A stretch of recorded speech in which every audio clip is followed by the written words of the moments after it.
Hey, what's going on, everybody? It's ETAPRIME back here again. The Legion Go is now up for pre-order over on Best Buy, and I kind of wanted to get everybody's thoughts on this. So we've got a lot of information about this handheld, and really we haven't seen kind of a full-blown review of it just yet.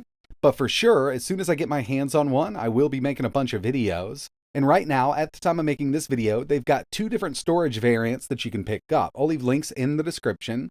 They've got the 512 gigabyte version for $699. And they've got the 1 terabyte version for $749.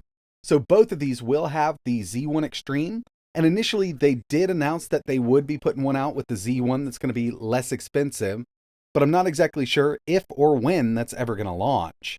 But with this video, I kind of wanted to get everybody's thoughts in the comments about this new handheld gaming PC, and if you're not familiar with the new Legion Go, basically what we've got here is a pretty powerful little handheld gaming PC. It's got an 8.8-inch 144Hz display with a resolution of 2560 by 1600, maximum brightness of 500 nits, and it's 97% DCI-P3. So we're going to have a really beautiful display with this. And to tell you the truth, this display looks like the exact one they're using in their new Y700 Legion tablet, at least the 2023 version. Recently did a video on that, and the screen on that is absolutely beautiful. I mean, it's an 8.8-inch, same resolution, up to 144 Hz, so I'm thinking they're using that same screen there with the new Legion Go. Performance is going to be handled by the Ryzen Z1 Extreme APU. It's the same one they're using in the ROG Ally. So with that, we get 8 cores, 16 threads, and RDNA 3 graphics. That iGPU has 12 CUs, and it'll boost up to 2700 megahertz. When it comes to cooling that APU, they're going to be using their Legion Cold Front Cooler. So it's got flexible power modes up to a 30-watt TDP, and in quiet mode, the noise is only going to go up to 25 dB, but I'm sure thermals will be pretty hot in quiet mode, just like the ROG Ally. Basically, that's how they keep it nice and quiet. They allow that thing to kind of hit those maximum temperatures. The difference in performance between the ROG Ally and the Legion Go is really going to come down to the RAM they opted to use in the Go. This is utilizing 7,500 megatransfers per second as opposed to 6,400. And in my test at higher TDPs, I've seen anywhere from a 6 up to a 14 FPS increase going from 64 to 75 with other handhelds on the market right now. So in terms of running at higher frame rates or just having an overall smoother experience on the Go versus the ROG Ally, there is a chance we could here with the Go, given that we have that faster RAM. But all of this is really going to come down to power management between the two, because, if we're running at a lower TDP on the Go, the ROG Ally will outperform it, and vice versa. I mean, that's just how it is with these APUs right now. The battery is also larger than the Steam Deck or the ROG Ally, coming in at 49.2 watt-hour instead of 40 watt-hour.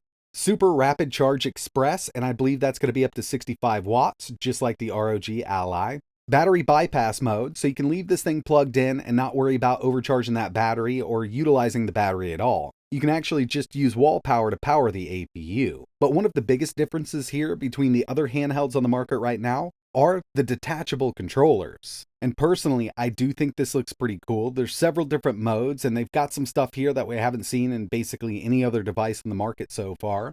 But, first and foremost, this is a handheld. I usually don't set my handheld down on a stand and play it with a separate controller unless it's plugged into a bigger screen, and that's really going to come in handy with these detachable controllers.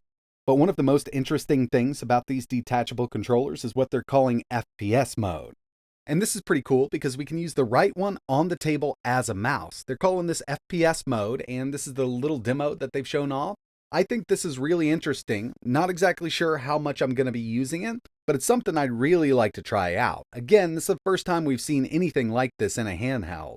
And one other thing we have here that's not on the ROG Ally is USB 4. So if they're using 40 gig USB 4 protocol, we can easily connect the Thunderbolt 3, Thunderbolt 4, or a USB 4 eGPU to this. And of course, with the ROG Ally, we can, but we need a specific XG eGPU, which do cost significantly more.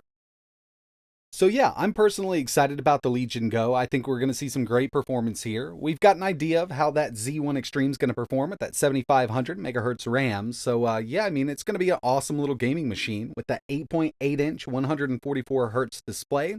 144 Hz for this iGPU is definitely a bit overkill, but there are some indie games that will be able to take advantage of it. And watching higher refresh rate videos on this display is going to be a treat. I've put my pre-order in for the 1 TB version. Let me know in the comments below if this is something you're interested in, and if you are, I'll leave some links in the description.